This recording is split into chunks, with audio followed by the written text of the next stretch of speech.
বড় চাচাই আব্বু আর ফুপিকে সামলিয়েছে।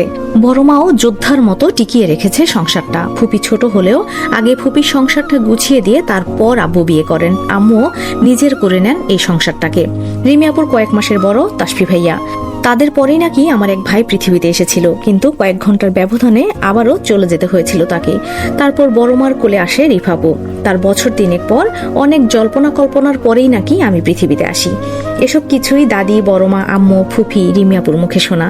বিশাল এক জনগোষ্ঠীর পরিবার হলেও পরিবারের ছোট মেয়ে বলা চলে আমাকে। বিশাল জনগোষ্ঠীর পরিবার বলছি তার কারণ হলো দাদুরা সবগুলো ভাই ছিলেন বড় চাচা ও আব্বুর মতো জয়েন্ট ফ্যামিলির। 3 ভাই ছিলেন তারা, তাদের মধ্যে দাদুই ছিলেন সবার ছোট। ছোট দাদিকে বিয়ে করে পরিবারে আনার পর থেকেই নাকি ছোটখাটো ঝামেলা চলতে লাগলো পরিবারে। তারপর থেকেই খন্ডে খন্ডে আলাদা হয়ে যায় সবাই। দাদু মারা যাবার পর বড় চাচা ও আব্বু আমাদের আলাদা হওয়া ছোট পরিবার নিয়ে চলে আসেন শহরে। মাঝে মাঝে গ্রামে গেলেও শহরেই সবার বেড়ে ওঠা। পরিবারের ছোট মেয়ে হওয়ার দরুন সবকিছু বলার সাথে সাথে পেলেও আমার কিছু চাওয়ার ওপর সব ধুলিস্যাৎ করে দেন তাসফি ভাইয়া। সবার চেয়ে বেশি আদরে রাখলেও শাসনটাও সবচেয়ে আমিই বেশি পাই। আমাকে নিয়ে ওনার কিছু করা বা বলার ওপর কেউ কোনো কথাই বলে না। কেউ কিছু কেন বলে না সেটার উত্তরও আমার অজানা। পরিবারের একমাত্র ছেলে হওয়ায় যেন তাসফি ভাইয়া সবার চোখের মণি। তার উপর পড়াশোনায় সবসময় টপ। তিনি যেটা বলবেন সেটাই যেন শেষ সিদ্ধান্ত। মাঝে মাঝে ওনাকে খুব গলা টিপে ধরতে মন চায়, কিন্তু সেই দুঃসাহস তো আমার নেই। খট করে দরজা খোলার শব্দে সমস্ত চিন্তা ভাবনাকে দূরে ঠেলে দিয়ে সেদিকে তাকালাম।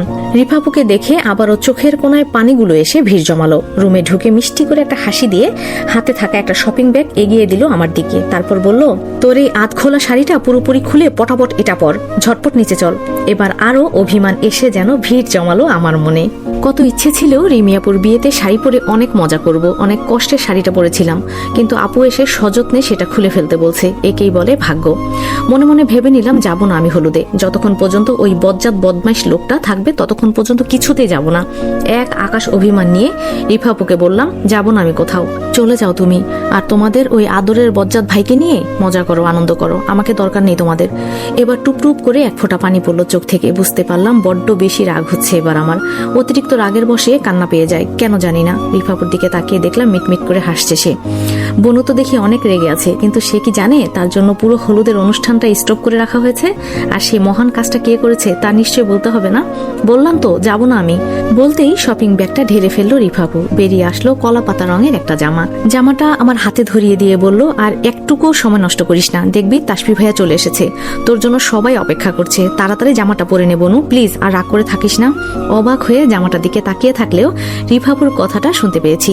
জামাটা দেখার পর এক নিমিষেই মন খারাপ দূর হয়ে গেল। অসম্ভব রকমের সুন্দর জামাটা দেখতে।